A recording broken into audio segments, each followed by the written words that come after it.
Bonsoir, bonsoir à toutes et tous.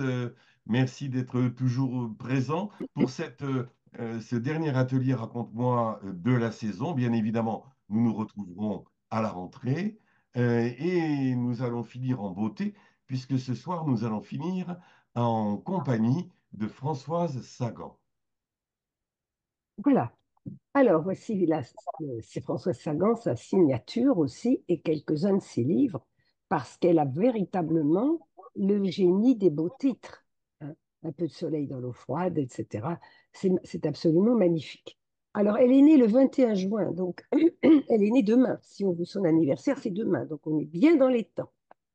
Je vous montre, donc voilà, c'est un de ses livres les plus célèbres, il y en avait bien plus, bien entendu. Et voilà son thème astral. Donc, elle est tout à la fin des Gémeaux. Donc, elle est née le 21 juin 1935 à Cajar, où elle est enterrée d'ailleurs. Et tout à l'heure, Marc va vous montrer des photos de sa tombe. C'est pas très loin de chez lui. Alors, c'est une enfant terrible de la bonne bourgeoisie parisienne, très indisciplinée, qui n'en fait qu'à sa tête et qui se fait renvoyer de toutes les écoles et qui publie à 19 ans son chef-d'œuvre Bonjour Tristesse, qu'il a fait connaître grâce à Florence Malraux, la fille de Malraux. Alors, elle écrit énormément une fois qu'elle se met à écrire, mais bon, là, je vous dresse un portrait rapide si vous ne la connaissiez pas. Et malheureusement, elle va céder au charme de la vitesse. Elle conduit extrêmement vite, l'alcool, les drogues, les jeux. Elle a eu un succès foudroyant très jeune, on peut dire que ça lui est monté à la tête. Son soleil, pour Astrid, enfin non, est presque, enfin, il est à 23-26, donc limite hors limite, on va dire. Tout ce qu'elle gagne, elle va le dilapider et l'offrir à ses amis. Et puis elle meurt complètement ruinée, très fatiguée, condamnée par le fisc en 2004. Voilà, sa vie rapidement. Alors, son thème n'a aucun élémentaire, bon, sauf Neptune. Mais Neptune, c'est pas vraiment une planète qui vous ancre, hein. Ça porte à la dilution, à l'évanescence, et aussi Uranus, qui est en Terre, en taureau, mais c'est pas une planète stabilisante. Donc, on dirait qu'elle est faite d'air et d'eau, et c'est tout. Cérébralité et sensibilité. Même habillée, elle est toujours habillée simplement, une petite coiffure sans recherche. Et même lorsqu'elle met des robes du soir, elle a toujours l'air d'une adolescente avec ses cheveux courts. Ça, c'est l'apanage du Gémeaux. Mercure en Gémeaux au domicile, peut-être en quasi au Soleil, mais il est peut-être un petit peu trop loin, mais quand même, Chiron et le milieu du ciel en Gémeaux, plus l'ascendant Vierge. Donc, c'est la marque aussi du Gémeaux androgyne, un Mercure dominant. Alors, le Mercure, comme on a un Mercure extrêmement important hein, qui maîtrise toute cette maison 10, il est chez lui rétrograde et ascendant aussi vierge, on va aller voir ce qui se passe dans l'élément 3, d'autant plus que c'est un écrivain. Et l'axe 3-9 de l'écriture en 3 et de la publication est intercepté. L'écriture, il est essentiellement formé du scorpion, donc c'est une écriture, elle est obligée d'écrire, ça la tenaille. Et Vénus, qui ouvre l'interception, c'est-à-dire que Vénus maîtrise la porte d'entrée de cette interception, est en maison 12, conjointe à la lune noire. Donc c'est la solitude de l'écrivain, on est obligé de se mettre à l'écart, et c'est une écriture qu'on ne peut pas éviter, absolument compulsive, incontournable, inévitable, avec cette lune noire. Et puis alors, qu'est-ce qui se passe en maison 9 de l'édition? Il y a Uranus, l'éclair, et la part de fortune. Elle va avoir d'énormes succès de librairie, elle va faire fortune, tout à fait inattendue, et elle a surpris tout le monde par son jeune âge et sa précocité. Et d'ailleurs, lorsqu'elle a cherché à publier à 19 ans Bonjour Tristesse, bon, Florence Malraux, évidemment, elle connaissait tout le monde, elle l'a bien aidée, et son éditeur a dit on va jouer, ça va faire un argument de vente, on va dire que c'est presque une enfant qui a écrit tout ça, donc ça va nous permettre de vendre encore plus. Alors, avec tout ce Gémeaux en maison 10 et Chiron aussi en maison 10, elle a besoin de communication et elle va montrer au monde son talent d'écrivain.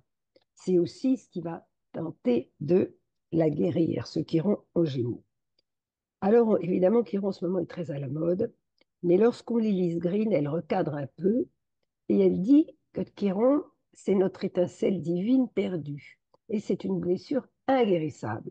Il n'y a rien à faire, ce n'est pas la peine de tourner autour, c'est de toute façon une blessure complètement inguérissable.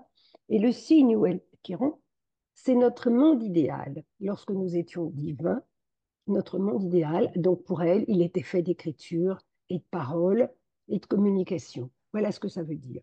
Et les planètes, qu'est-ce qui a mis à mal notre étincelle divine?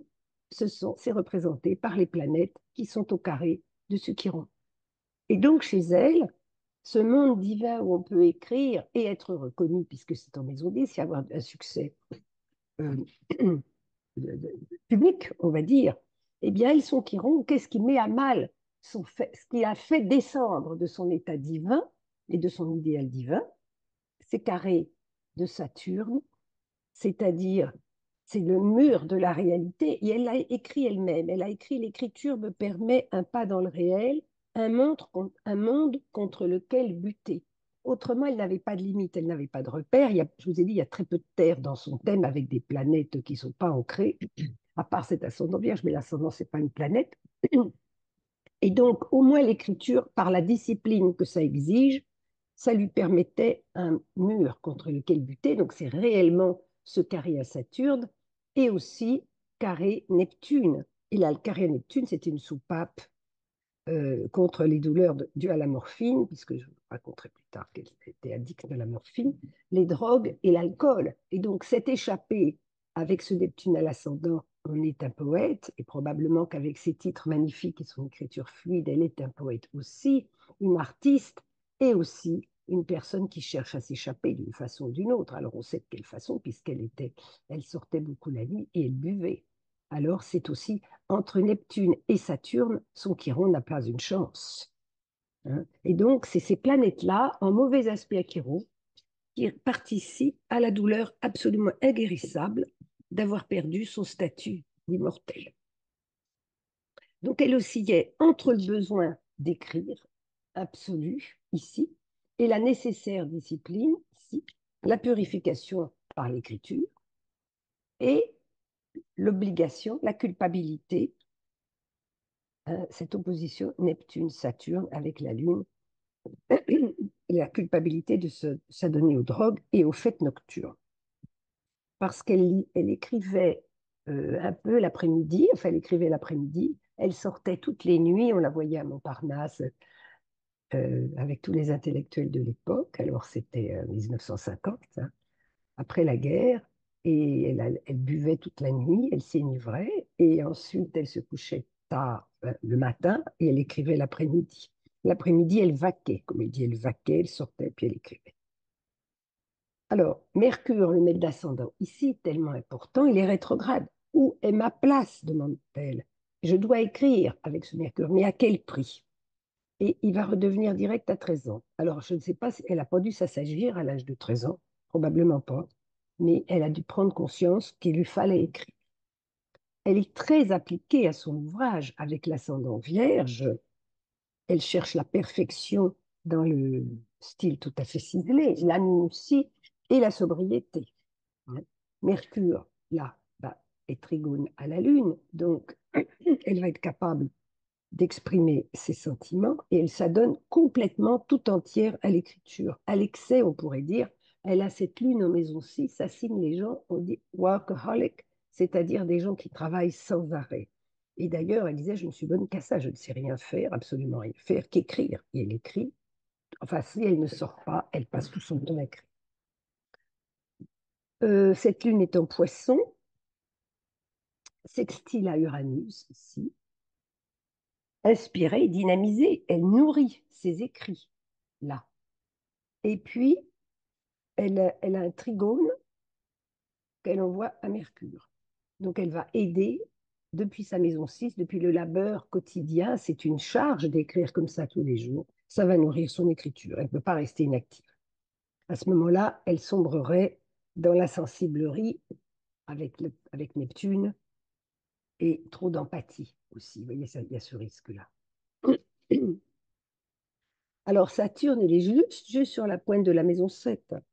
Donc, ses conjoints seront fuyants et elle-même est méfiante.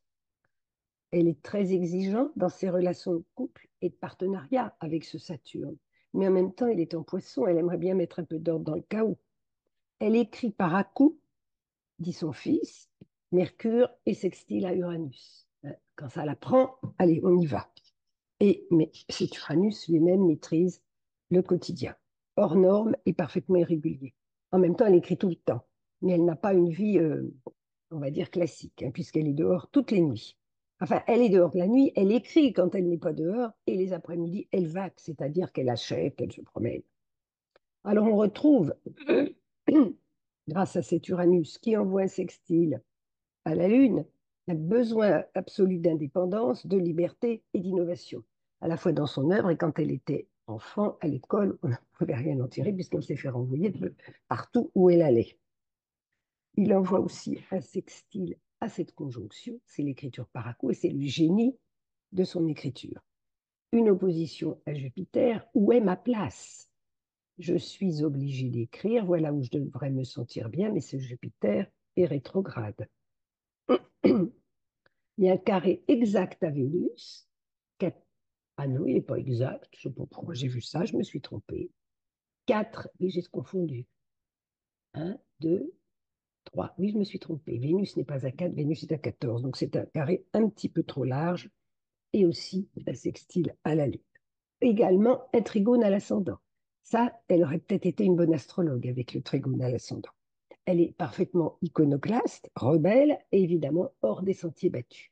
Vous voyez, c'est Neptune, là où il voit des aspects de tous les côtés, partout. Alors Neptune, ici, qui maîtrise la Lune et Saturne, il vient embuer son ascendant vierge, diluer l'obsession d'écrire. Il y a une lune noire, pas celle-là, mais il y en a une autre qui est en vierge, qui est plus proche de l'ascendant. Et donc, avec Neptune, ça dilue l'obsession, hein, et la rigueur et la précision. Or, elle en avait besoin. Elle était à la fois, comme on dit, une vierge sage dans sa morphologie, sa petite coupe de cheveux, pas du tout apprêtée, très appliquée pour son travail d'écriture, et une vierge folle qui sortait tous les soirs et qui cherchait des plaisirs excessifs, avec l'alcool et la vitesse. La lune en poisson la rend extrêmement généreuse avec ses amis, parce qu'elle maîtrise la maison 11 ici. Et elle donne tout, elle s'en fiche. Elle a des amis très fascinants, très connus, mais comme il y a Pluton en maison, ils sont toxiques pour elle. Mais elle ne peut pas s'en passer en même temps. Et ce Pluton, d'ailleurs, est conjoint au nœud sud.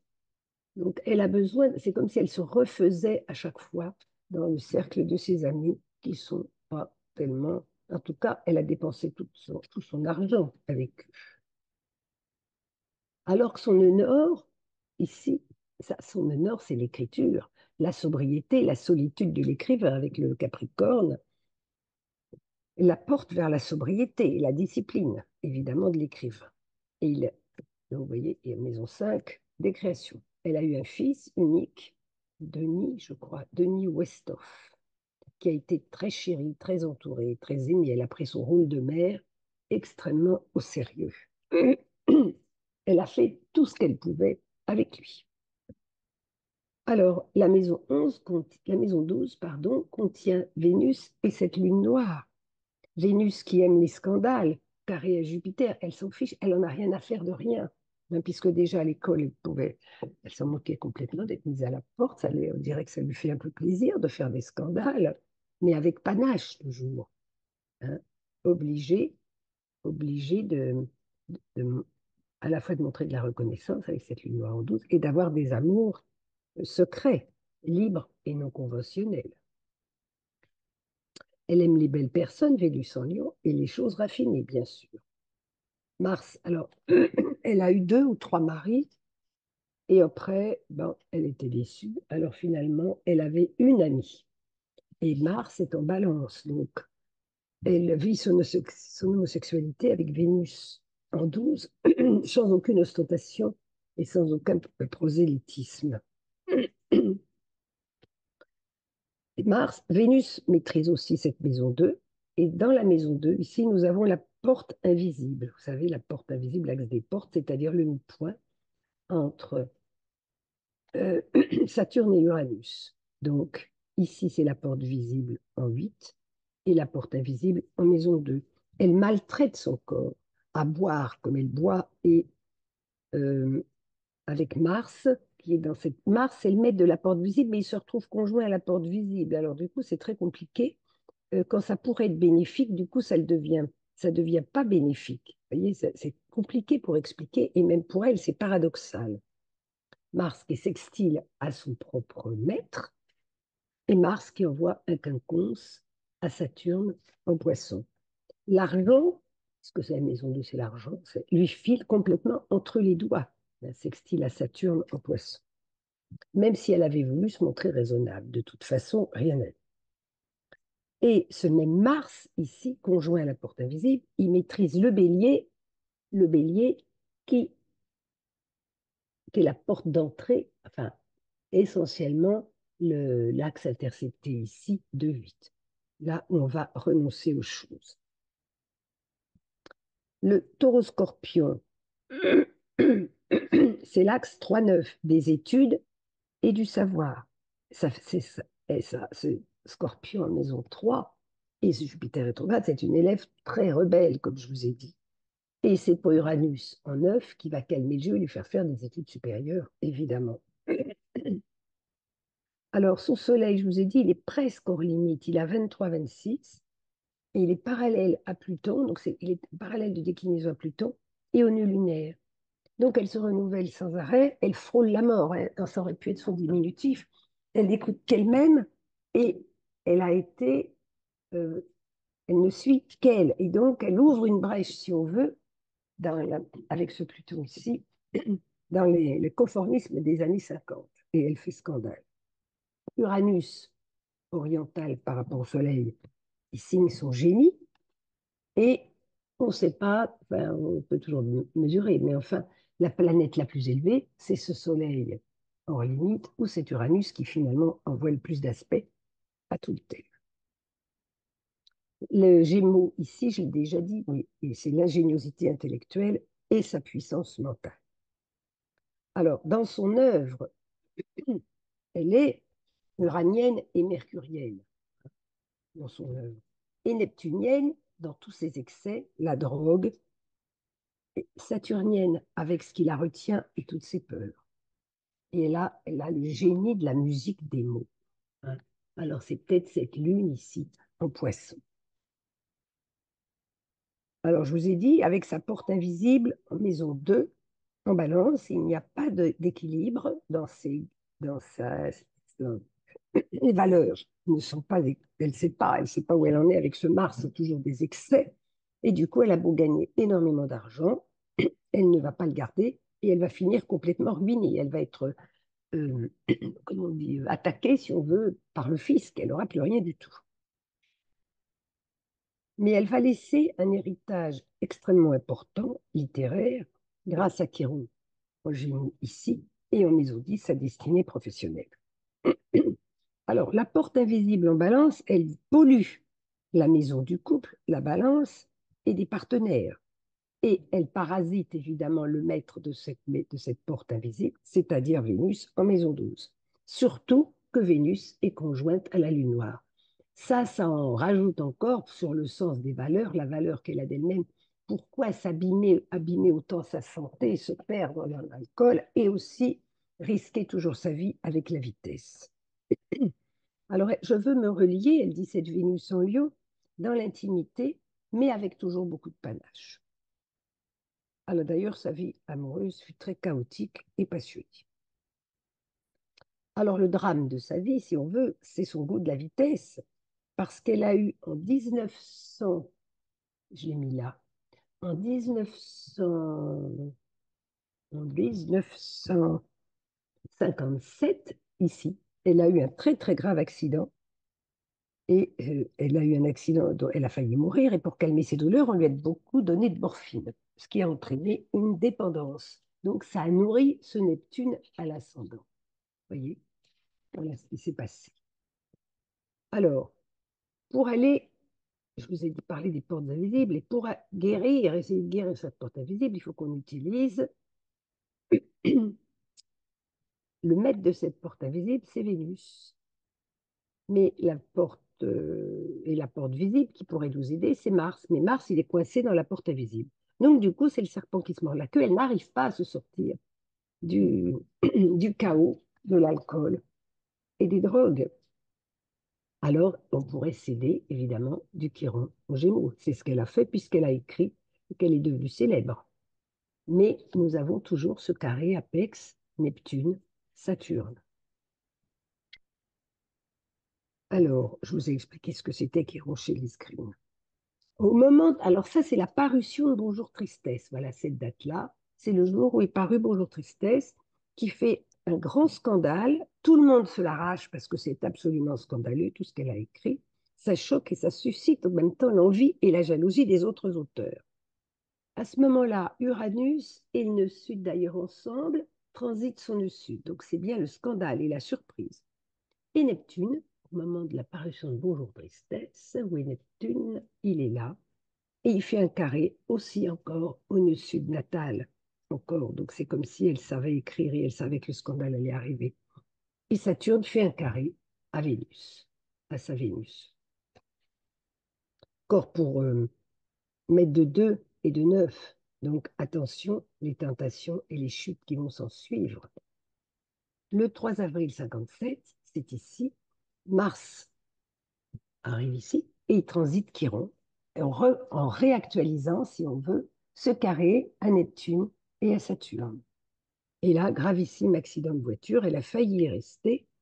Neptune était au trigone de sa lune natale. Là, Neptune est au trigone. Trigone aussi Neptune de Mercure, Soleil. Et Pluton transitait par sextile son Soleil, Mercure. Donc c'est comme si il y avait un appel de l'au-delà à ce moment-là, avec l'appel de Neptune et l'appel de Pluton. Elle a frôlé, on va dire, le grand départ. Oui. Alors, ben là, je crois que j'ai fini en ce qui concerne le thème de Françoise Sagan. Est-ce que vous avez des choses à rajouter? Sûrement. Je vous remets celui-là parce qu'il pour vous il est plus lisible. Est-ce que vous avez d'autres choses à dire sur ce Gémeaux génial?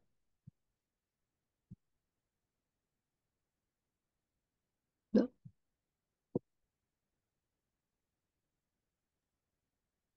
Visiblement. Bon, Elle était la petite dernière dans la fratrie. oui, oui, oui, Et avant elle, elle avait un frère, Maurice, qui est décédé. oui, Et oui, elle est arrivée après. oui. Et ils étaient tellement contents de cet enfant que ils lui passaient tout. Voilà, voilà. Oui, aucune discipline. Ils la trouvaient formidable, ce qu'elle était certainement, mais ça n'aidait pas pour être un peu disciplinée. Oui, oui, oui. Ce qui est intéressant aussi à savoir par rapport à la mort de ce petit Maurice décédé avant la naissance de Françoise, c'est qu'il est mort de soif. De soif. Déshydraté, Ouais, tu veux dire, oui, déshydraté? ouais, Oui. déshydraté. Mais on trouve d'ailleurs dans des articles littéralement mort de soif. Donc, voilà, on verra l'étoile évolutive de Françoise Sagan, mais quand on connaît son addiction à l'alcool, cet élément-là, dans l'inconscient, je pense qu'il n'est pas anodin. Oui, elle boit pour donner aux petits frères, aux C'est ce grands qu'on frères. peut se dire, hein, c'est voilà, une analyse comme une autre, mais si on rassemble ces deux éléments factuels, on peut y trouver du sens. Tout à fait. Alors, il y avait une autre particularité, je trouve, avec Françoise Sagan, c'est son côté androgyne. Hmm. Mm. C'est les Gémeaux.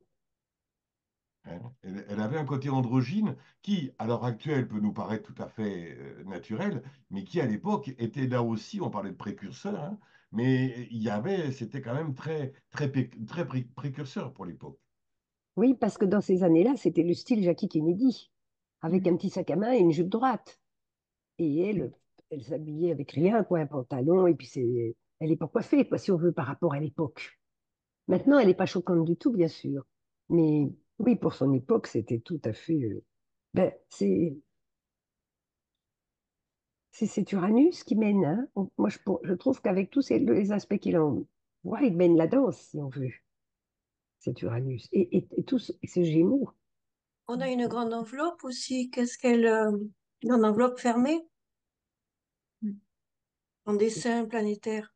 Oui, et alors? Donc, bah, disons que pour moi, elle avait un message à comprendre de son incarnation, mais comme l'enveloppe est fermée, puisqu'il n'y a pas de sextile, il y a un sextile entre Mercure rétrograde et Uranus, mais il n'y a pas de l'autre côté, c'est pas un rectangle, ce qu'on appelle mystique, c'est-à-dire qu'il n'est pas équilibré. Je prends pas l'ascendant, hein.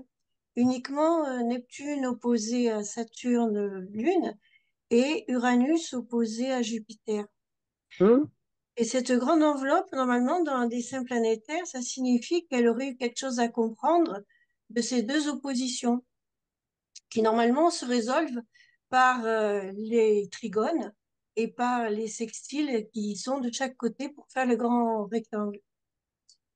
Donc, il y avait quelque chose à comprendre de cette incarnation un peu bipolaire, on va dire, par son côté Gémeaux, et puis son côté double face, c'est-à-dire très, très, très mental, et puis d'un autre côté, très libéré, et qui même se libérait un peu trop.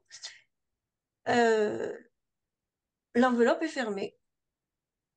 Il n'y a pas la possibilité de comprendre le sens de cette incarnation. Pour moi, hein, c'est mon interprétation. Hein.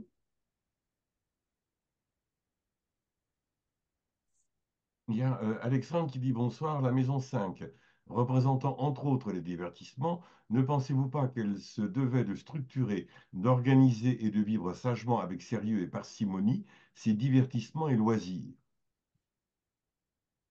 Ah oui, mais ça a été, c'est vrai pour l'écriture, sa création. Et pour son enfant, elle a été assez organisée, on va dire. Mais comme Saturne est en poisson, ça a dilué tout ça. Hein. On a beau, eh ben, Saturne en poisson, on essaye de mettre de l'ordre dans le chaos. Mais comme c'est opposé à Neptune, alors on a du mal quand même à organiser. Comme si on voulait endiguer les flots qui vous submergent, mais enfin, il en arrive toujours.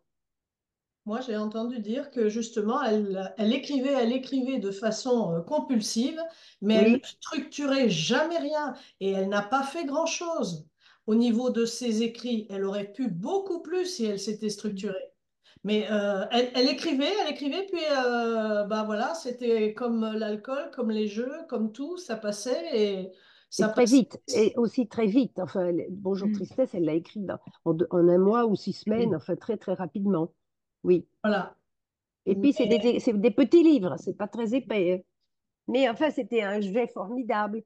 Et C'est puis le. aussi, son fils, c'est sa mère qui l'a élevé, hein, parce qu'elle, elle n'était pas une mère. Elle n'a pas pu se structurer, même pour son fils. Elle l'a aimé, elle l'a aimé, elle l'a aimé, mais au niveau de la structuration familiale, il le dit lui-même qu'il n'en a pas eu, hein. Dans C'est ce ses monde grands-parents. d'artistes où on sort toutes les nuits, Voilà, on dort toute la journée. Je pense que c'est déjà quelqu'un qui avait du mal à être elle-même structurée, donc évidemment, elle ne pouvait pas être structurante pour qui que ce soit d'autre. exactement. Moi, j'ai une question parce qu'elle est restée toujours avec un respect des codes bourgeois qu'elle avait eus dans son enfance. Et, et ça, je ne le trouve pas dans son thème. Alors, Mais pourquoi tu dis qu'elle est restée avec les codes bourgeois de son enfance? elle n'a pas du tout remis en question les codes. Par exemple, elle était ruinée. Elle habitait dans le plus grand, un plus grand, un très grand appartement très très bourgeois avec tous les codes les plus bourgeois parce qu'elle ne pouvait pas être dans une maison qui ne représente pas ces codes de la société dans laquelle elle aimait vivre. Et elle avait toujours beaucoup bon, outre au niveau financier, mais elle gardait les codes. Elle vous voyait son amie avec qui elle est restée 20 ans, là, elle la vous voyait. Elles étaient, enfin, elle a toujours gardé, elle n'a jamais parlé de son homosexualité. Bon, bah, c'était peut-être dans les années 50, mais elle vivait selon une certaine image très bourgeoise, alors que elle faisait des choses qui l'ont menée jusqu'à être ruinée et avoir de la prison avec sursis quand même. C'est peut-être le nœud nord en Capricorne, Oui, hein, c'est ce que je pensais, oui. avec Le Nord en combiné Capricorne. aussi à un Uranus en Taureau qui nous donne le côté uranien, finalement, il va être très bourgeois et, enfin, en tous les cas, dans le respect des traditions taureaux. Oui, oui. Mm. Je pense que ces deux éléments peuvent expliquer voilà, qu'elle ait gardé ces codes de sa nativité bourgeoise. Fallait bien qu'elle garde un peu quelque chose, vu qu'elle avait tout envoyé promener, Mm. quand même. À Oui, parce l'école, elle elle avait a tout l'art de envoyé promener. dilapider, hein. De Oui, les dilapider sa études, fortune, de dilapider sa vie, sa santé. il n'y a pas eu d'études, elle a raté son bac. Oh, ben, tant pis, ça fait rien, on recommencera Mm. un peu plus tard. Enfin, elle construisait rien. Bon, ses parents la trouvaient très mignonne, etc. C'est un enfant miraculé, tant mieux. Mais elle a tout envoyé promener quand même, toujours. Mm. Donc, il restait plus grand-chose, hein, si ce n'était que de vous voyez son ami. Bon, il y avait un petit vernis alors qui restait. Son côté bourgeois, c'était peut-être aussi lié au trigone entre Jupiter et Saturne, qui est Mm. assez traditionnel. Mm. Bon, et puis je crois que cette souffrance, le carré de Chiron, à Neptune-Saturne, les blessures, on n'en guérit jamais, hein. Non? Mm. On a beau essayer, ça revient. Enfin, c'est du vécu. Et de sombrer d'un côté avec le carré à Neptune et de se culpabiliser probablement le lendemain avec le carré à Saturne de l'autre côté et on s'en sort pas. Mm. Oui, c'est ça. Ils tirent chacun de leur côté. Ça, c'est ce qui peut donner ce côté presque bipolaire, en fait, hein. Oui, De la Vierge sage et de la Vierge folle. mm, oui. Pour moi, elle a un caractère plus addictif, hein. Oui, Elle me fait plutôt penser à une toxicomane. Tout ce qu'elle fait, elle aborde tous ses plaisirs de la même façon, quoi. avec Sans une avidité et tout un de excès. suite, une avidité, Mm. tout de suite, et puis après, jusqu'à ce que ça se retourne contre elle, quoi.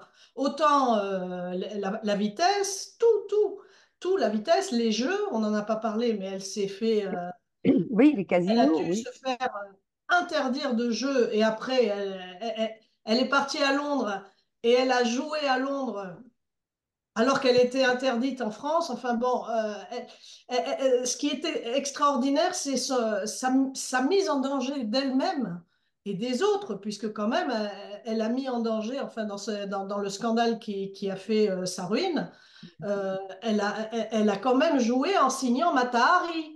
Ouais. Elle écrivait en signant, en jouant le rôle de Mata Hari, ce qu'elle a fait d'ailleurs.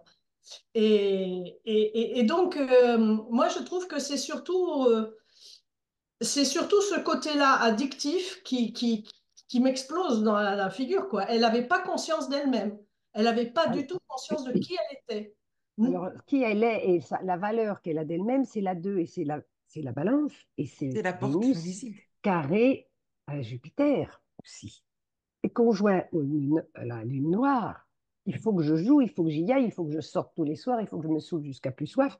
Et, et, et, et quand même, je vais garder ma vie secrète en maison Je 12. trouve qu'il y a le Et Jupiter tous en ces scorpion. excès, Le tous ces Jupiter en excès. scorpion, qui est signe intercepté, il est en opposition Uranus, en lien avec aussi Soleil et Mercure. Tout est excessif.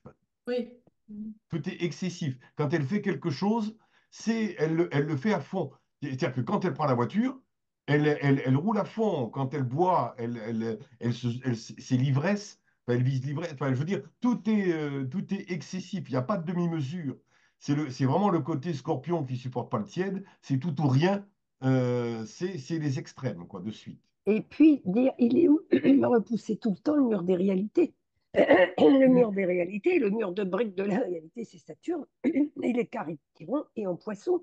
Donc, lorsque je vais toucher enfin le fond, et donc un béton au fond, il n'y en a pas. Et on continue à descendre et on continue à descendre. Et d'autant plus qu'il est opposé à Neptune.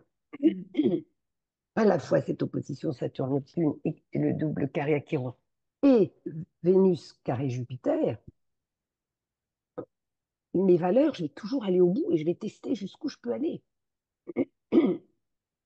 Je trouve que ça doit être très difficile de vivre son Mercure rétrograde conjoint au Soleil. Comme Nathalie disait, elle est venue après un frère et donc par conséquent, elle a claqué sa vie pour C'est pouvoir ça. exister derrière eux, après lui, ce qui explique aussi que Neptune a son ascendant. Comment voulez-vous avoir une maison 1, une personnalité, lorsque vous êtes vous arrivez après, juste après un être. Donc, à mon avis, elle était toujours en lien avec l'invisible, la visibilité de ce mort, et elle frôlait la mort. Dans tous les cas, c'est clair que vous verrez dans l'étoile évolutive qu'il y a l'ombre de la mort Ah, qui voilà, pèse l'ombre. sur elle. Voilà. Et peut-être que cette mise en danger, mais c'est surtout besoin de rapidité, c'est parce qu'il y a dans l'inconscient cette notion que la vie, elle peut s'arrêter à n'importe quel moment. Donc autant y aller. Et puis, je trouve que ce que j'avais dit là, qu'il était mort de soif, Ça a du sens. Enfin, c'est vraiment symbolique. ben, bien sûr. Et elle avait soif de vivre. Elle essayait. Exactement. Elle essayait par tous les moyens, mais Neptune à l'ascendant, c'est très difficile parce que elle n'arrive pas à extraire de son histoire d'incarnation une personnalité qui lui puisse. Et en plus, elle a Saturne à l'opposé qui freine sa personnalité. Donc, en poisson, comment vivre si ce n'est dans l'excès pour exister? Puis elle n'a aucune conscience de sa valeur, elle ne peut pas avoir conscience de sa valeur avec une porte invisible en maison Exactement. 2. Enfin, en tous les cas, c'est quelque chose qui va être difficile. Ouais. C'est là C'est, où on c'est, voit comment se jouent les blessures aussi. Et comment parce on qu'elle peut fait. être conditionné par nos blessures. Mais les êtres comme ça, dont on voit des vies, des biographies très difficiles, bah, ils sont le reflet d'un thème qui est quand même difficile à vivre. Mm. Il y avait une quête d'identité chez elle, hein. C'était Oui, qui elle était, c'était pas clair. Et on se demande si justement elle cherchait pas un petit peu les limites pour pouvoir mieux se cerner. Comment est-ce possible de mourir de soif? eh ben Bah, oui, la soif de vivre, déshydratation, soif de vivre. mourir de soif, ça s'appelle quand un enfant en bas âge, ça s'appelle un enfant qui meurt de Oui, déshydratation. Tout à Un fait. enfant, il se déshydrate très vite, Très très, vite. très, très ouais. très vite. Et puis, de toute façon, on sait que voilà, si on peut rester plusieurs jours sans manger, un enfant en bas âge, sans boire, ben, le temps, il est très court hein, pour qu'un enfant se déshydrate. Hein. Et donc, il est Un mort à adulte. quel âge? Il avait quel âge quand Je ne il est sais pas mort? si c'est pas 4 ans. Enfin, ça, je ne saurais pas dire, mais il était vraiment en bas âge. Moi, je pense que ça doit être plus jeune parce qu'à 4 ans, on réclame à boire. Hmm. Quand même, on se déshydrate quand on est un bébé. Oui. C'est les bébés qui se En déshydratent. fait,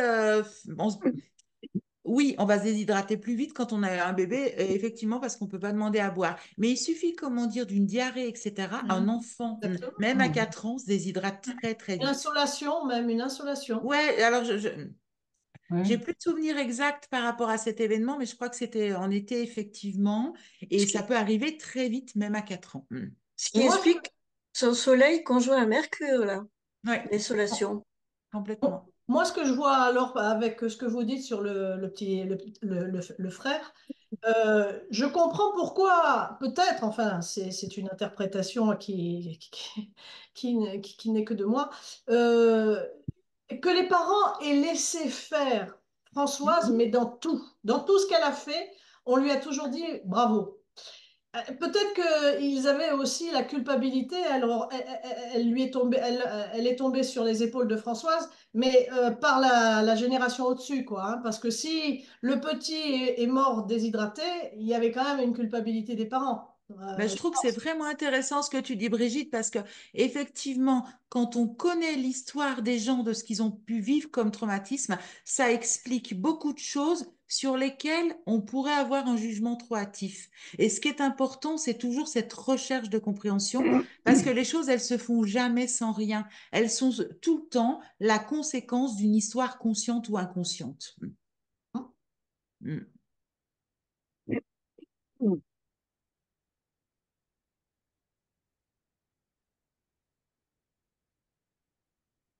Et peut-être que cet enfant mort de soif, donc c'est sa 3, la maison 3, mort de... Alors, avec le maître de la 4, il se retrouve dans la maison de la fratrie. Donc, il a porté la famille. Vous voyez, c'est assez curieux. Il est parti en porte-drapeau des malheurs de la famille. Il a servi de bouc émissaire et c'est sur lui que tout est retombé. Je verrais ça comme ça, avec ce maître de 4 en maison 3. Non? Il y a toujours quelqu'un dans la famille qui sert de bouc émissaire à qui il arrive des malheurs. Qui tombe malade, là, c'était pire que ça.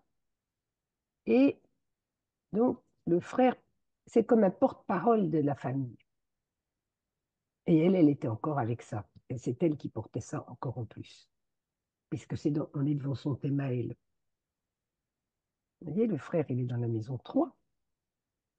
Et c'est Vénus qui ouvre cette interception.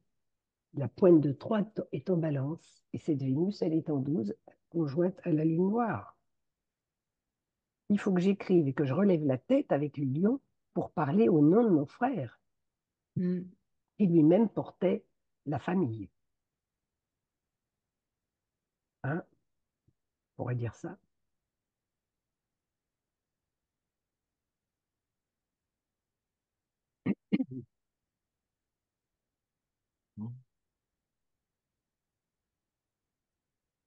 On pourrait peut-être enchaîner sur l'étoile évolutive maintenant. Alors, son vrai nom, c'était pas Sagan, elle s'appelait Quarez. Ouais. Et lorsqu'elle a fait paraître Bonjour Tristesse, elle a dit à son père, j'ai écrit un livre, bon, ça va peut-être faire un peu d'histoire, mais alors il a dit, écoute, fais ce que tu veux, mais tu ne donnes pas notre nom de famille. Au moins ça. Alors elle a accepté, du coup, donc son vrai nom, vous voyez, c'était Quarez. Je sais pas comment on dit, ou Alors, Quarez, ou Quarez. Et donc j'ai Juarez. fait deux. Là, il est comme ça, son vrai nom de baptême, enfin de naissance. Là, j'ai mis Françoise Sagan, et là, les deux, si on veut comparer. Alors, On sait d'où elle a trouvé son nom de Sagan? Oui, c'est le héros de. D'un C'est un livre. personnage de Proust à la recherche du temps perdu. C'est le Oui. prince Sagan. Alors, je recherchais les dates de naissance de ce fameux frère Maurice.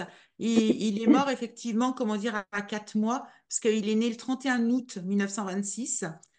Non, pardon, il est né le 20 mars 1926 et il est mort le 31 août 1926. Donc, effectivement, il avait 3 4 mois. Oui, c'est un Donc, bébé. ouais, c'était un bébé. Et voilà, on était. Il a eu chaud, un coup de chaud.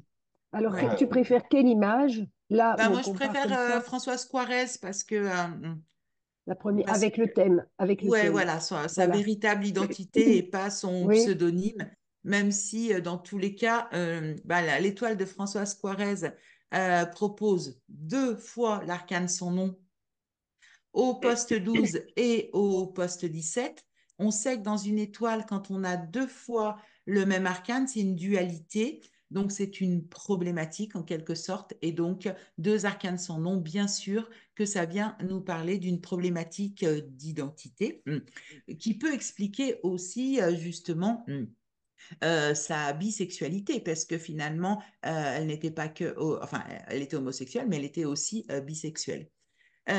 Donc, pour commencer l'analyse de son étoile évolutive, donc son thème astrologique nous parle quand même d'un Mercure particulièrement bien représenté, puisque elle est Gémeaux, ascendant Vierge, avec un milieu du ciel en Gémeaux. Donc, un Mercure quand même vraiment mis en avant, ce qu'on va tout à fait retrouver dans l'étoile évolutive, puisqu'elle va avoir les 3 arcanes de la famille des 3. Alors, la famille des 3 dans le tarot, c'est l'impératrice, l'arcane 3, le pendu, qui est le 12e arcane, donc 12, 1 et 2, 3, donc il fait partie aussi de la famille des 3, et le monde, qui est l'arcane 21, Donc 21, 2 et 1, 3. Donc ce sont voilà, les 3 arcanes qui font partie de la famille des 3, donc de la famille de la communication et aussi bien sûr de l'écriture. Donc cette notion-là, elle est quand même déjà très très importante. En même temps, on remarque que ces 3 arcanes de la famille des 3, ben, chacun des 3, il va être présent 2 fois. Donc, du coup, encore, ça va accentuer sur cette notion de dualité.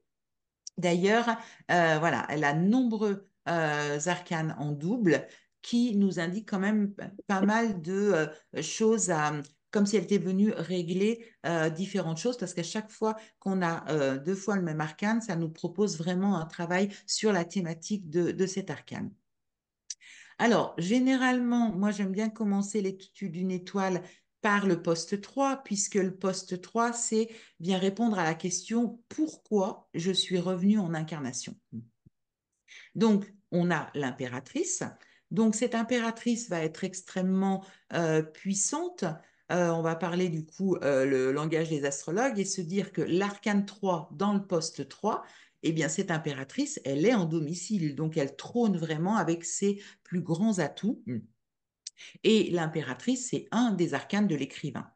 Cette impératrice, on va la retrouver aussi au poste 16. Alors, ce poste 16 est très, très important dans une étoile évolutive. C'est peut-être le poste le plus important puisque c'est celui qui va prendre en compte la totalité de notre identité conjuguée avec notre date de naissance. Donc, c'est-à-dire notre identité avec quelque part notre mission de vie ou qu'est-ce que nous sommes venus accomplir dans cette incarnation. Donc, il est essentiel. Et là, on retrouve à nouveau une impératrice.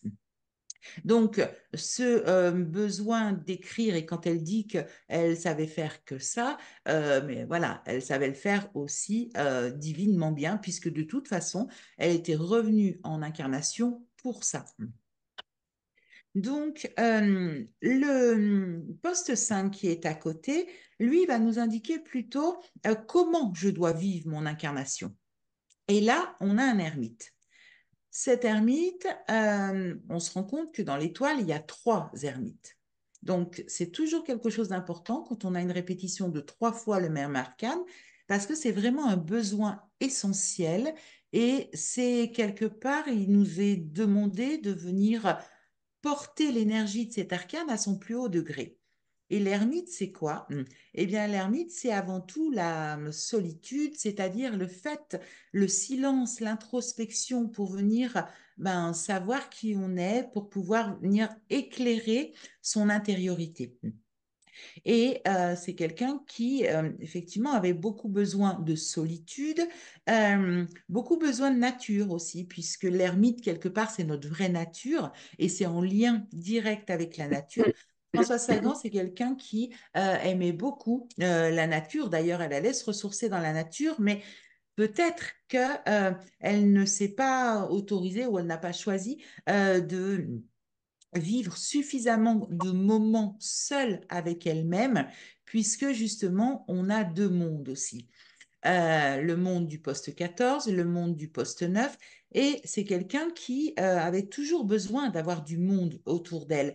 Quand elle écrivait, alors bien sûr, hein, on connaît sa générosité légendaire. Elle invitait tout le monde dans sa maison. Les gens, ma foi, ils faisaient la fête, etc. Elle, malgré tout, elle s'astreignait à une discipline à écrire.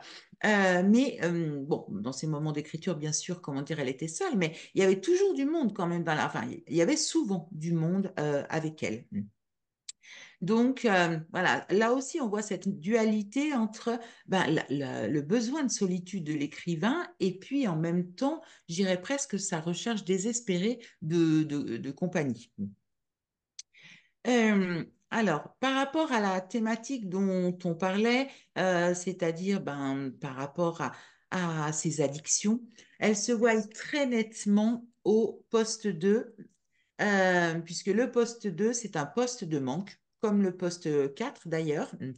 Et un pendu, le pendu, c'est en poste de manque, va vraiment représenter déjà les problématiques à l'incarnation. quand on a un Neptune à l'ascendant, il y a de grandes probabilités, alors bien sûr, après, il faut voir le reste du thème, mais Sagan, il n'y a pas de planète en Terre, il y a un Neptune à l'ascendant, donc c'est certain qu'elle devait rechercher le ciel de sa façon à elle. Et un Neptune à l'ascendant, c'est souvent soit des addictions, soit alors une manière enfin, un cheminement spirituel qui est une autre façon de rechercher le ciel. Une Et évanescence, comme une fuite, hein. Pardon, je mais te comme coupe. une fuite de Mm, l'incarnation, parce que l'incarnation est trop difficile. mm, Donc, bien sûr, mm. le pendu, ça va représenter ses addictions, bon, voilà, nombreuses par rapport à l'alcool, la drogue, le jeu. euh, et puis, ça va représenter aussi toutes ces problématiques d'argent. D'ailleurs, il y a une expression qui dit « je suis pendu ». Quand on est pendu, c'est qu'on est ruiné, c'est qu'on n'a pas d'argent, qu'on n'a plus d'argent. Sur un tarot, je crois que c'est le tarot d'Oswald Wirth, euh, sur l'arcane du pendu, de ses poches, il tombe de l'argent. Et effectivement, cet arcane, comment dire, en position de poste de manque, nous parle souvent de problématiques de dette ou voilà, d'être ruiné. Ça nous parle aussi, en fait, Sagan, elle a illustré malheureusement, hein, mais tous les interprétations d'un pendu en poste 2, puisqu'un pendu en poste 2, ça peut être aussi des difficultés à marcher. Alors, évidemment, avec l'accident qu'elle a eu en 1957, elle en a gardé des séquelles à vie, donc elle a eu des difficultés à marcher par la suite. Mais même avant ça, elle disait, je suis quelqu'un qui tombe tout le temps, je suis tout le temps en train de me faire mal. Comme si déjà, il y avait un côté masochiste, enfin, un réflexe à se faire du mal. Alors, ce pendu, bien sûr, on sait aussi que c'est un arcane transgénérationnel. Si on regarde le transgénérationnel de Françoise Quarez, eh bien, on a un pendu au poste 10. Donc, ça veut dire qu'elle vient vraiment épouser quelque part les problématiques transgénérationnelles de sa lignée. Si on fait le lien de son poste 2 avec son poste 4, ce poste 4 qui représente le battleur, donc qui représente l'enfant, donc c'est là où effectivement, comment dire, on revient au petit frère qui est décédé 9 ans avant sa naissance. Euh, Surtout que quand on va plus loin dans les blessures d'un individu, dans ses mémoires, on additionne l'arcane au poste 2 et au poste 4. Et là, on va trouver la mort. Donc, ça pourrait se lire littéralement, c'est-à-dire je suis lié en fait à la mort d'un enfant. Mm. Euh, donc, bien sûr, après cet arcane sans nom, qui est finalement l'arcane de ses mémoires, c'est pour ça que je parlais en fait du fait que la mort plane sur elle en permanence, d'autant plus qu'on va la retrouver 2 fois dans son étoile évolutive. Donc, cette ombre de la mort, elle est omniprésente. Ces deux mondes nous parlaient, ben, effectivement, quand on a un monde au poste 9 qui est quelque part le cas de Saint-Exupéry aussi, par exemple, eh bien, c'est qu'on est voué, on a un destin à être connu, à avoir une certaine notoriété. Le deuxième monde se trouve au poste 14, donc c'est par sa communication en tous les cas par rapport à son écriture. Et puis, je trouve qu'elle a aussi complètement incarné ce battleur au poste 4. Le battleur, c'est l'enfant. Donc, c'est souvent des personnages qui restent toute leur vie un petit peu un enfant. Et elle, par exemple, ben, déjà à son côté un peu d'éternelle et adolescente, même en vieillissant, mais par exemple, au niveau de sa nourriture, elle, surtout sur la fin de sa vie, elle se nourrissait principalement de flan, compote, de blanc de poulet et de coquillettes. Ben, c'est quand même voilà, quelque chose qui fait penser à la nourriture que, voilà, préférée des petits-enfants. Elle avait aussi ce côté enfant à faire des blagues, enfin, à faire des blagues en permanence. Elle avait un petit côté très rigolo aussi. Et elle était maligne. Par exemple, bien sûr que par rapport à ces différents problèmes de santé, elle devait faire régulièrement des analyses d'urine et ça la dérangeait absolument pas de demander à sa bonne d'uriner dans le flacon et à donner sa en fait, place. faire partir au labo les, voilà, les urines de sa bonne pour que justement elle puisse continuer à prendre ses drogues. Et des histoires comme ça, comment dire, sur la vie de Sagan, il y en a plein à faire ces blagues en permanence. Alors bien sûr qu'il y avait du sens parce que, enfin, qu'il y avait du sens pour elle. Elle ne faisait pas seulement pour rigoler, mais voilà, c'est cette notion, comment dire, complètement bachelor. Euh, pour l'année puisque dans une étoile évolutive, le poste 7 et le poste 8, qui sont en haut à droite, eh bien, sont les deux postes qui changent tous les ans. Et on voit bien qu'avec une roue de fortune, c'est-à-dire un arcane de la famille des 1, au moment de la sortie et du succès phénoménal de Bonjour Tristesse, eh bien, une roue de fortune, ça lui ouvrait vraiment la voie. Ça lui ouvrait vraiment un nouveau chemin. Je voudrais juste revenir 2 secondes sur ce fameux poste 16 dont je vous parlais, parce que ce poste 16, dans l'étoile évolutive, il va définir ce qu'on appelle les profils identitaires, qui est quelque chose d'extrêmement intéressant dans l'étude d'une étoile. Euh, donc, l'étoile va avoir 20 profils identitaires et Sagan, c'est une impératrice. Donc, le profil identitaire de l'impératrice doit réintégrer sa part manquante, qui est le soleil, mais surtout va définir un chemin d'existence maison-dieu. Euh, maison-dieu, c'est-à-dire le goût du risque.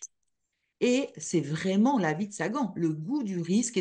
C'est aussi une vie qui prédispose aux accidents. Bon, ben, bien sûr, Sagan, elle l'a illustré aussi parfaitement. Et un profil identitaire se décline, comment dire, en 4 arcanes. Donc, la maison Dieu en parcours d'existence, mais la justice en voie d'élévation spirituelle.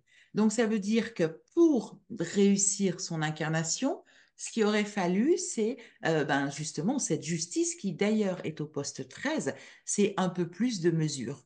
Et là, effectivement, évidemment que son destin aurait été autrement. Bon, après, c'est sûr que avec l'analyse de son vécu, des mémoires qui étaient quand même bien actives, voilà, on ne sait pas, mais en tous les cas, c'est sûr que c'est un destin qui aurait mérité à avoir plus de retour à soi dans le calme et surtout, bien sûr, beaucoup plus de mesures. Mais c'est pour ça que dans l'étude d'une étoile évolutive, de commencer par le profil identitaire, on a déjà la trame de l'individu et après tout le reste de l'étude de l'étoile est beaucoup facilité. Alors c'est pareil, si vous avez des questions. Ah oui, il y a une petite anecdote aussi sur son côté complètement ambivalence. Enfin, moi je trouve que c'est un personnage passionnant d'ambivalence parce qu'elle avait des comportements qui sont ben, évidemment à ce qu'ils étaient. Et en même temps, le mot le plus vulgaire qu'elle ait pu dire dans sa vie, c'est «Oh la barbe». Et moi, ça, je trouve, c'est extraordinaire. Quelqu'un qui a une vie comme ça, complètement déjantée. Je ne sais plus qui a parlé tout à l'heure, c'est très intéressant, sur ce sens des conventions, etc. Mais voilà, moi, le seul mot grossier que je m'autorise, c'est «Oh la barbe».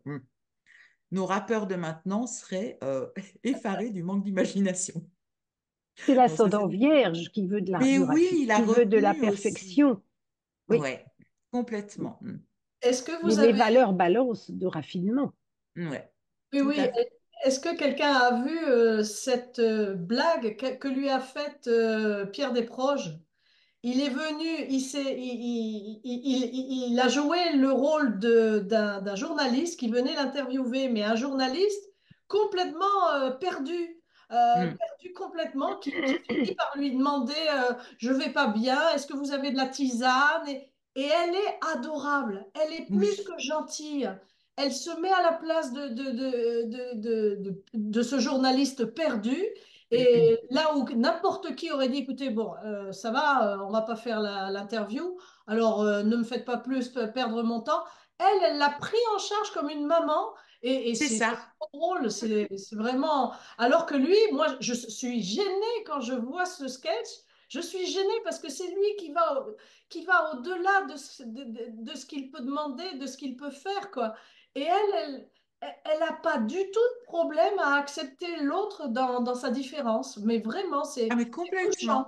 C'est Et ce touchant. côté très empathique, très maternel, c'est sa lune du poste 6. Oui, Et C'est... en poisson, la lune en Ouais, poisson oui, aussi. oui, tout complètement. à fait. C'est... Et Mm. aussi, c'est Vesta, je pense, en poisson, j'ai fait vœu de tout prendre ou de tout donner, en fait, de Ouais. faire le grand tout. Et ce grand tout, c'est le monde. Elle en a deux là-haut. Mm. C'est ça. Je- Mais la Genre, générosité qu'elle avait, c'était incroyable. Et bon, malheureusement, bien sûr, il y a plein de gens qui en ont profité. Mais on lui écrivait des lettres pour lui demander, ben voilà, j'ai des difficultés financières pour nourrir mes enfants. Et elle envoyait des chèques. C'est impressionnant la générosité qu'elle avait, même avec vraiment des illustres inconnus, hein. et c'est pour ça que quand elle a été condamnée, elle ne savait pas vraiment ce qu'elle faisait. Elle jouait à être la Mata Hari, mais elle n'a Oui, jamais compris ce qu'elle faisait. Son Mm. fils disait, un billet de 5 euros et de 500 euros, c'est pareil pour elle. Elle ne C'est comprend ça. pas la différence. Elle n'était pas du tout, comment dire, dans la matière. Et je crois que Pas ce du tout. côté Gémeaux, elle a joué sa vie, en fait. Ouais. Mm. Mais elle a été très malheureuse parce que la fin de sa vie a été l'inverse de comment elle a vécu. Mais bien C'est-à-dire sûr. qu'il n'y avait plus personne autour d'elle, elle était Mm. malade, elle Malade, ruinée, seule. voilà, toute seule. Mm. Ça a été mais un c'est le bouleversement. nœud en Capricorne, regardez, elle a joué jusqu'au bout, et elle a joué ensuite la solitude. Hein, Ouais, nœud en Capricorne, en ouais, 5. complètement. Et Nathalie, qu'est-ce que tu dirais de son père? Si tu regardes l'étoile, est-ce que tu vois quelque chose? Ben, à part, comment dire, une famille où il y a une généalogie vraiment à dénouer, mais son père, ben, il n'y a pas d'empereur, il n'y a pas de pape. Je je sais pas si... Moi, je le vois pas vraiment dans l'étoile. Voilà, pour moi, sa voie de sortie qu'elle a loupée, c'est que elle a eu un père qui était absent et sa voie de sortie, c'était la religion. Et je pense que, Ouais, le ciel. ouais, Dieu le Père. Ouais, Et, si l'ermite, bien et si sûr. elle dit haut la barbe, enfin, ça, c'est un petit clin d'œil aussi à l'ermite. Et quand on voit son Saturne en maison 7 euh, Poisson. poisson, avec Oui, le Neptune à l'ascendant, pour moi, sa porte de sortie, c'était la religion. Et je pense que, Mm. enfin, qu'est-ce que vous savez de son rapport à la religion, Sagan? Il y a rien vraiment qui est mentionné par rapport à ça, hein. Que ce soit la religion, la foi, la spiritualité. Pourtant, j'ai beaucoup lu de biographies sur Sagan, et j'ai pas de souvenir de choses par rapport à la foi ou à la religion. Et Mais elle a un beau triangle d'ermite. Regarde P1, P5, P15, ça te fait un superbe triangle.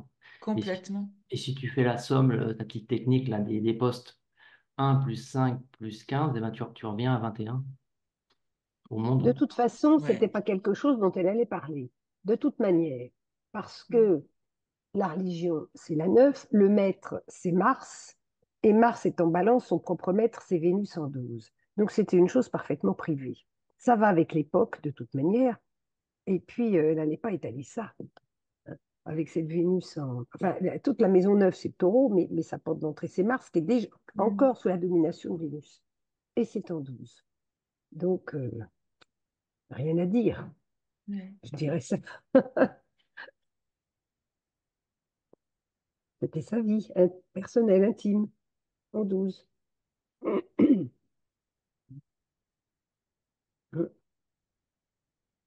croyez pas? Et c'est peut-être aussi que justement ce qu'il a perdu un petit peu, c'est de ne pas chercher justement à élever un petit peu son âme. Ouais. Elle est Enfin, restée ça, on peut pas le savoir. Hein. Alors là, franchement, on ne peut pas le savoir. On sait Elle n'a beaucoup de pas choses. cherché à élever son âme, alors c'est D'abord, comment elle a perdu. vécu, quoi. Son second mari, le père de son fils, était, Westhoff. ils se sont connus parce qu'ils étaient deux couples d'homosexuels. Et puis un jour, ils se sont dit, bah tiens, bah, si on se mariait. Et les deux couples d'homosexuels se sont mariés ensemble. Une personne qui a enfin, toutes ces actions montrent qu'elle jouait au blackjack, hein, elle jouait comme ça, elle flambait, mais il n'y avait pas de réflexion spirituelle derrière. Dans ses écrits non plus, dans ses écrits, regardez ses écrits, il y a pas de réflexion plus métaphysique que ça, hein. Et je Mais crois que c'est ça qui l'a un petit peu perdu, parce que si un jour elle s'était arrêtée, alors je sais pas, par rapport à l'étoile évolutive, l'ermite, mais si elle, moi il me semble justement que c'est ça qui manque dans son thème. Elle est restée au ras des pâquerettes et de ses addictions. Après, elle a une maison neuve en Bélier, hein. Oui, oui, puis elle a ce bélier balance intercepté avec le Mars. Voilà, c'est quand même difficile. C'est bien bélier balance qu'elle a d'intercepter. Non, non, oui, non, c'est Taureau-Scorpion qui est Ah, intercepté. taureau scorpion, c'est pas autant pour moi. Là, Mercure rétrograde et quintile avec Neptune. C'est un quintile? 72 degrés? En non. 60, ben, De, ça fait 72, oui. Ouais, oui, 72. Ben, moi, je reviens là-dessus. C'est pas que je sois obsédée par ça, mais je reviens là-dessus parce qu'on retrouve dans le quintile un aspect de manque de conscience avec Neptune et puis ce Mercure rétrograde. Elle est née, enfin, elle a été, oui, elle est née combien de temps après la mort de son frère? 9 ans parce que du coup, il est 9 mort ans. le 31 août 26 et puis elle est née en 35. Donc, c'est ça, 9 ans. Parce que ce que j'ai l'impression, c'est mon impression, c'est vraiment une impression. euh, je me demande si elle n'a pas vécu par procuration la mort de cet enfant et que finalement, elle pouvait pas toucher à la spiritualité puisque finalement, elle touchait avec Neptune ben, l'arrière-plan du monde, le plan astral, et qu'en fait, elle a vécu une vie dans laquelle elle essayait d'exister, mais derrière, il y avait l'ombre du frère. Pour moi, ce L'ombre. Neptune, il peut pas être, disons que, à la limite, c'est comme si lui, par écriture automatique, il allait lui dicter ses livres, puisque finalement, voilà. Et Nathalie, au niveau de la date de naissance de ce Maurice, tu es sûr que c'est en 1926? Là, c'est ce que en fait, j'ai vérifié pendant que vous parliez. Et j'ai vu 20 mars 1926. Parce que le truc qu'il y a, c'est que sur Wikipédia, ce qu'on voit, c'est que sa sœur Suzanne, elle est née en 24 et Hmm. son frère Jacques est né en 27. Oui, Le 30 août exactement. 27, le 20 août 27, c'est-à-dire un an après le décès. Donc moi, ce que je Exactement. pense, c'est que Après le si décès, comment dire, de Maurice, il y a eu la naissance de Jacques. Tout à la fait. naissance de Jacques, et je pense qu'il y en a un qui doit porter le fardeau du mort, si j'ose dire, c'est plutôt Jacques, qui est né vraiment dans les 12 mois qui ont suivi. Il est né le 20 août, alors que son frère est décédé le 31 août. Et Françoise, elle est née 9 ans après. Donc, Oui. est-ce que ce décès, il est évident qu'il a laissé une trace dans la Alors, famille, mais après, on il n'est n'est pas pas aussi sur la impactant. notion, si tu veux, on n'est pas sur la notion d'un enfant de remplacement. C'est pour ça qu'à aucun moment j'ai parlé d'enfant de remplacement. Euh, mais si tu veux, enfin, en généalogie, celui qui porte l'ombre du gisant, c'est pas forcément celui qui naît après. J'ai envie de dire, même si c'est pas forcément rationnel, dans l'étoile évolutive, c'est celui qui va avoir un pendu avec un battleur. Tu vois? Enfin, à titre ou pas, ou bon, c'est pas un exemple forcément, mais ou un Mercure rétrograde. de toute façon, C'est-à-dire qu'il on y a a, quelque chose du passe dans la fratrie, il y a une ombre, voilà, au niveau de la fratrie avec Mercure rétrograde. moi, j'aurais plutôt été enclin à penser que l'ombre, elle planait sur le frère, Jacques. Ah ouais, mais pas. Enfin, si tu veux, les transmissions familiales, elles se font pas forcément sur celui tout de suite après. Ça, C'est pas en fait, je rationnel. pense, tu as une confusion avec l'enfant de remplacement. Tu Mhm. vois, c'est-à-dire, il y a deux choses différentes. Il y a l'enfant de remplacement, c'est une chose, c'est l'enfant qui naît tout de suite. Enfin, et encore, pour être enfant de remplacement, il faut naître après un enfant mort et il faut que les parents aient la volonté de remplacer cet enfant mort, tu vois. Alors que si les parents ils sont bien conscients que il y a un enfant décédé, il y a un autre enfant qui va naître, c'est pas du tout une notion de compensation. Là, on n'est plus dans le phénomène de l'enfant de remplacement. Par contre, au niveau de porter un mort sur soi, enfin, que notre existence soit en lien avec un gisant, on appelle ça dans le transgénérationnel, c'est pas forcément le natif tout de suite après. Les témoignages que j'ai entendus disent que c'était l'enfant inespéré, l'enfant Oui. pas du tout attendu, l'enfant inespéré, et que les parents sont tombés à genoux devant cette petite fille. Mais Et forcément, 9 ans après la 9 ans naissance de Jacques, après, finalement. quand on arrive 9 ans après, on est forcément une surprise, hein. Ah oui. Et même en On a général, fini quand même. 9 ans après, ça y est. Et Après tout neuf, ce qui c'est Est-ce s'est qu'il l'ermite. passé, déjà Ouais. 3 enfants. est-ce Bon, Neuf, est-ce c'est qu'il était l'ermite. inespéré ou est-ce qu'il était euh, inattendu? bah, disons une bonne surprise. une très bonne Une surprise surprise. et que vraiment les parents ont été plus proches et plus présents pour Françoise qu'ils ne l'ont été pour les deux enfants précédents. Parce que les autres, si on regarde, ils sont nés en 24, en 26, en 27. Oui, ils sont Et rapprochés. Françoise en 35. Oui, Voilà. c'est ça. Et Daniel a dit quelque chose de très intéressant, 9 ans après. Ouais, Et c'est nous, la en lune tarot, noire. 9 ans, 9, c'est l'ermite. Donc, c'est vraiment du transgénérationnel. Et la lune noire, tous les 9 ans. Aussi, exactement. Mm. Et la lune noire aussi, c'est un passeur transgénérationnel. De toute façon, la famille Quarez, elle porte vraiment une répétition transgénérationnelle de par le champ magnétique pendu, roue de fortune. Et cette énergie de la lignée, avec ce pendu qu'on retrouve chez Françoise en poste de manque, c'est qu'évidemment, elle va porter quelque chose de de répétitif de cette généalogie. Et dans la promesse de vie, tu as le pendu.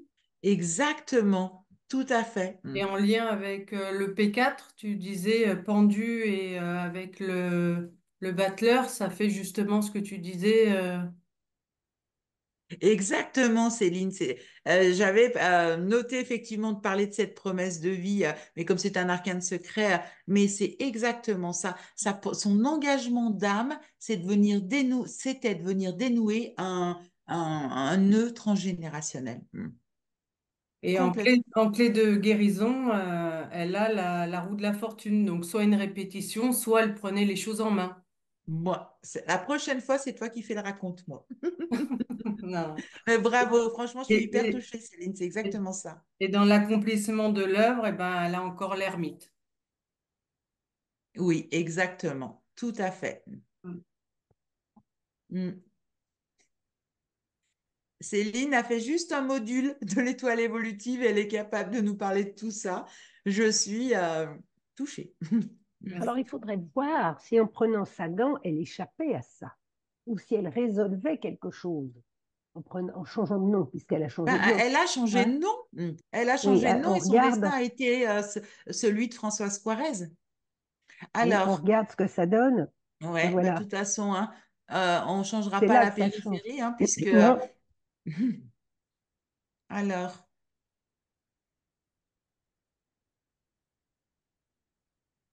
Déjà dans le alors, champ regardez, c'est magnétique, fou, on trouve le même arcane sans nom. là-haut. oui, mais en Oui, en P16, poste 17. P16, ça change quand même.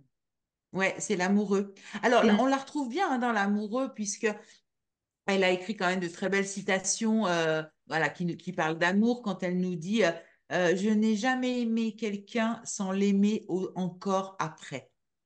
Moi, Ah ouais. j'adore cette phrase. Et puis, aimer quelqu'un, c'est aimer aussi son bonheur. Ouais. De toute façon, c'était une éternelle amoureuse. Et en P14, le diable, quand même, ça change. Ouais, et d'une énergie avec Sagan, comment dire, une énergie diable. Ah oui. Mm.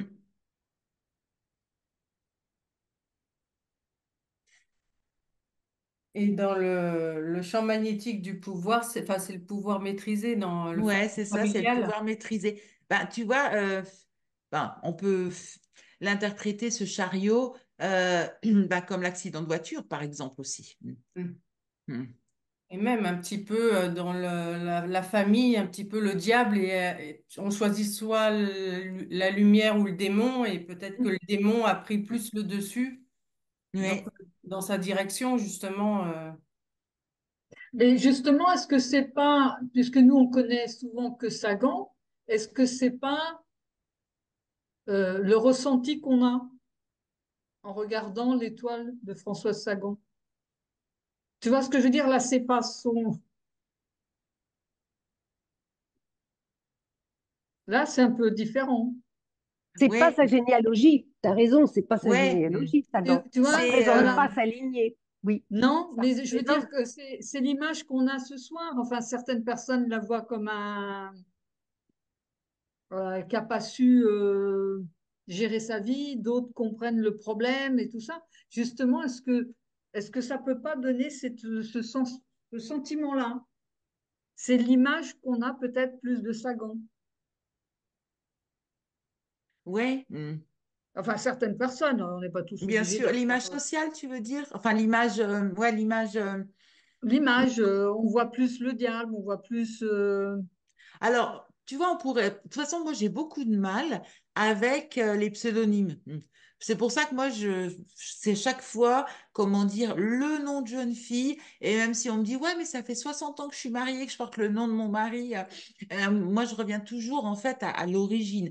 Par contre, ce qu'on pourrait remarquer, c'est que Sagan, ben, son P10, P11, c'est quelque part un champ magnétique qui vient nous parler du professionnel. Parce que le diable chariot, c'est le champ magnétique le plus professionnel qui soit. Par contre, ce qu'on pourrait, parce que du coup, je regardais, je me disais, mais finalement, est-ce que c'est Françoise Sagan ou est-ce que c'est Françoise Quarez qui a eu l'accident de voiture? Voilà. Parce que c'est chariot au poste 11. Mais si je regarde le poste 11 de Françoise Quarez, c'est aussi un arcane à roue. Et roue de fortune et chariot, c'est les deux arcanes à roue qui vont nous parler effectivement, comment dire, de véhicules, de choses comme ça. Parce que quand Donc, tu prends tu changes de nom, c'est que quelque part, tu veux que les gens te voient autrement, inconsciemment. ben, je crois que c'est sa famille qui lui avait demandé en fait de Oui, que changer de ça soit nom. la famille ou Ouais, elle. ouais, Enfin, je veux dire, c'est donner une apparence autre. Tu vas oui, prendre un autre masque, ou carrément un Voilà, masque. Oui, exactement. Donc, quand oui. même, si tu fais ça, c'est qu'il y a bien quelque chose derrière. mais oui. Tu veux que les gens te voient avec ce masque-là et pas avec le masque de ton nom. Ouais, Et d'ailleurs, le pendu et le diable, ils sont enchaînés tous les deux. Exactement. complètement. Il y a je sais pas quoi, de cordes là, de côté. Ouais. C'est J'ai assez l'impression curieux finalement. qu'on Le fait qu'il ressent ait plus changé de nom, c'était une l'enchaînement demande du avec père, hein. Françoise Sagan. On ressent plus l'enchaînement avec Françoise Sagan. Que quand on Oui, regarde l'autre côté, on a l'impression, on dit, bah, pourquoi elle n'a pas fait ci, pourquoi elle n'a pas été spirituelle, pourquoi elle n'a pas. Que là, on sent le poids de l'enchaînement. oui. Ça, c'est mon avis, mais je ne sais pas, hein, je ne connais Non, mais je rien. suis assez d'accord. Ouais, surtout que le P16, c'est l'amoureux, ça envoie sur la Lune l'abondant, et la Lune, il n'y a pas plus masque que la Lune. Mm, Ouais. mm. C'est l'arcane des comédiens. Mhm.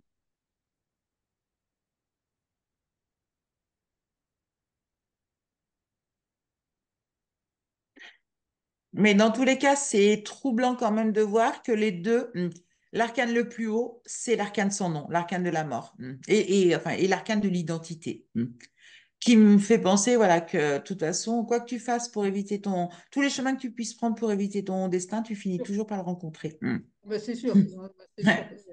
Ouais. Ouais, ouais. Puis Mm. elle a une tyrolienne roue de fortune. Donc, Ouais. à mon avis, quand elle va se réincarner, bah, c'est reparti pour un tour. Il va falloir qu'elle recommence. Ah, mais oui. Et regardez, les trois ermites, on pourrait dire bonjour tristesse, hein. Et un Mais peu de oui. soleil dans l'eau froide, c'est cette lune en abondance Ouais, au Mm, P6. c'est vrai. mm, On peut jouer comme ça, retrouver ces titres qui sont extraordinaires, hein. mm. Oui, mais je Et puis, trouve en même temps, hein, ça m'interroge qu'une jeune fille de 19 ans, son premier livre, c'est Bonjour Tristesse. Comme si en fait, elle commençait déjà à se préparer à accueillir la tristesse qui allait être sa vie. Et Parce moi, elle me qu'elle fait devait penser être à ces... déjà, elle ah, devait être déjà inconsciemment triste. Enfin, elle devait déjà avoir des problèmes. Oui, non, mais moi, ça fait penser un petit peu. Alors, c'est peut-être une espèce de vieille image, cette image du clown triste, c'est-à-dire de cette personne qui est triste et qui fait rire pour justement Mm, oublier sa tristesse. exactement. bien Parce que sûr. vous Ouais, disiez tout ouais. à l'heure qu'elle aimait beaucoup faire des blagues, etc. On a l'impression qu'il y avait une espèce de fuite en avant dans l'humour, dans l'excès, dans les vapeurs, pour justement oublier cette espèce de tristesse chronique, cette espèce de noirceur qu'elle ressentait à l'intérieur. Mm. Mm. Oui, puis les Gémeaux aiment bien jouer avec les idées et n'être jamais là où on les attend. Alors, voilà, elle fait montre de plein de masques, comme on disait, mais ça, c'est très Gémeaux, hein. Mm. Ouais, Elle a quand complètement. même les quatre angles qui sont en signe double. Mm. Ah oui, oui, Donc, elle est multifacette, hein. ah oui. Ah, mais complètement.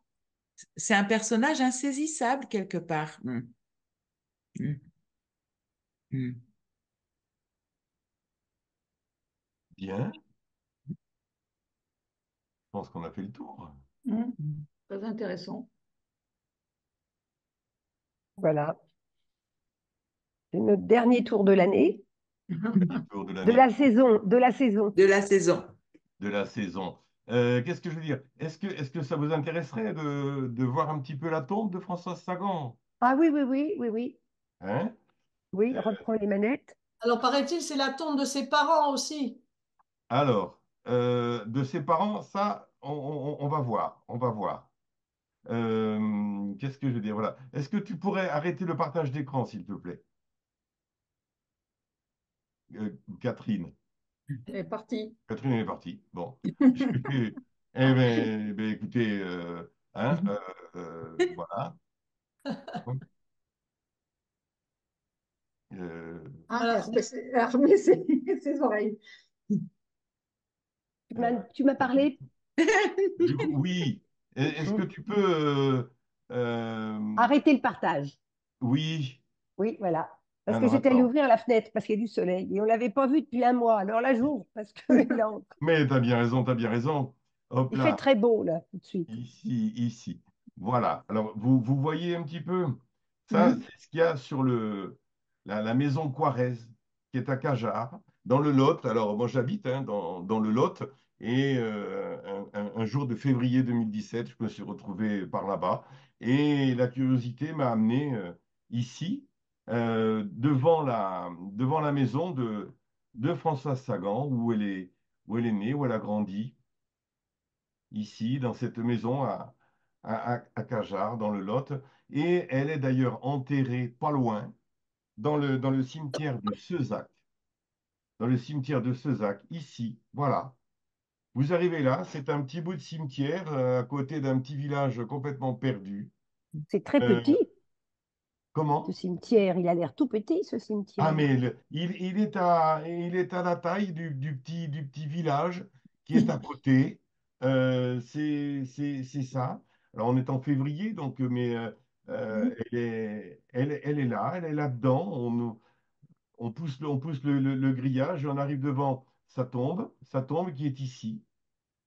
C'est celle-ci, sa tombe. On verra qu'elle est à côté de sa sœur aussi, sa grande sœur, sa sœur aînée, Suzanne. Elle est ici. Alors, il y a plein de choses. Il y a plein de choses sur sa tombe.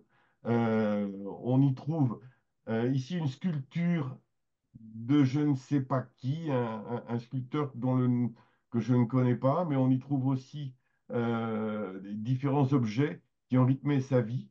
Euh, le Le, champagne, le champagne, c'est du ruinart quand même, hein. Il y a c'est du ruine ruinart. dedans. Hein, Ah oui, c'est pas n'importe lequel, hein, on est d'accord. ruine l'art. Mais il y a ruine dedans. Ouais, Hein, la ruine ton faillite, art. quoi. La faillite. Oui, Exactement. oui. Donc, Tu cours à ta ruine. Si tu en bois trop, tu cours à ta ruine. oui. Moi, j'aimerais C'est bien pas un nom formidable. Moi, j'aimerais bien me ruiner au ruinard, hein, quand même. Hein. Franchement, hein, j'en ai goûté une fois, je peux vous dire que Ah, c'est c'est très pas bon. très, très bon. Hein. Alors, il y a cette pierre aussi. Alors, je ne sais pas ce qu'elle symbolise non plus. Je sais pas. Je sais pas. On y trouve aussi des jetons parce que De elle aime casino. beaucoup le jeu. Elle aimait beaucoup le jeu. On y trouve aussi, alors dans un pot, un gobelet avec un stylo et une seringue. Ah, Ah, Sinon, ça va. ah oui. Un stylo et une seringue. Donc voilà. Et donc elle est enterrée avec le père de son enfant. le père de son enfant. Et il y a une chose, c'est que sur Wikipédia, j'ai vu que son amie Peggy Roche, Oui. était enterrée dans le même caveau qu'elle, avec eux, mais on verra qu'il y a son mari, il y a elle, mais là, il n'y a rien d'écrit. Ils étaient divorcés, hein. Ils sont restés mariés 11 mois. Non, mais je veux dire, Peggy Roche, il est écrit que Peggy Roche, elle est enterrée avec eux. Oui. Mais elle est pas officiellement là. Il n'est pas Ouais. inscrit. Et ben voilà, il y a son nom nulle part. Bah, Donc, on ne sait pas. bisexuel à la vie, à la mort. Ouais, mais je trouve que bon, voilà, cette Peggy, elle est pas, je pense qu'elle est avec eux, mais son nom n'est pas sur la pierre. Hein, voilà. Ouais. Et puis à côté, il y a la tombe d'à côté, il y a Suzanne, euh, qui est sa sœur aînée, quoi, hein. Voilà. C'était une petite balade comme ça. Mais c'est Euh, Mhm. bien, ça complète bien. oui, oui, Merci, oui, oui, merci. oui. Oui. Mais Et, toute la famille sont de ce village-là? apparemment, ils sont originaires de Cajar, oui, oui, oui, Ah, oui, oui. d'accord. OK. Tout à fait, OK. tout à fait. Mais ensuite, ils sont montés à Paris. Le père, c'est un entrepreneur. Ils sont montés à Paris. Et c'est Cela dans dit, les. non, je me demande si c'était pas dans le Nord. Ah ben, je crois qu'elle a été fichue à la porte de tous les lycées parisiens. Non? Elle était à Paris. Il me semble À que plus tard, oui, adolescente. Oui, elle était parce à Paris. qu'elle n'était pas originaire, à la base, elle n'est pas originaire Ah mais si, pourtant elle est née à Cajar, hein. Oui, oui. Elle est née à Cajar. Oui, oui, oui, oui, oui, oui, oui, oui. Oui, Mais il me oui. semblait que j'avais vu dans le... Où est-ce que je l'ai vu, ça? Son père, voilà, issu d'une famille d'industriels du nord de la France. Bon, après, Ben, il a été ingénieur à l'école centrale de Lille et il a dirigé les fours Rousseau à Argenteuil. Donc, visiblement, hmm. le Lot, bon, mais il a quand même bien fallu en 35, il s'était bien à Cajar déjà. Mhm. D'accord. Voilà. Voilà. Donc c'était mais il y a quelque chose de dire il y a une espèce de simplicité, de tranquillité, de simplicité, d'humilité même, quand on arrive devant ce petit cimetière comme ça là, et devant sa tombe, il y a quand même quelque chose qui est prenant. Voilà. Mhm. Bon, eh bien écoutez, est-ce qu'on a déjà des infos sur le prochain Raconte-moi? Ah non, non. Ce sera forcément quelqu'un du signe de la Vierge, forcément. Puis si ça commence en septembre, à moins qu'on tombe, je sais pas, 3. Oh non, mais On tombe. Non, non, non, non, on sera toujours dans le signe de la Vierge. Ce sera quelqu'un de vierge. très bien, parfait, parfait. Eh On bien, va chercher, on va chercher. on va chercher très bien. Eh bien, écoutez, en attendant, moi, je vais vous souhaiter de bonnes vacances, enfin une bonne période estivale, en tout cas, hein, et donc, rendez-vous en septembre. OK. Merci. Oui, merci beaucoup. Merci Ben, beaucoup. merci beaucoup. Merci. Merci.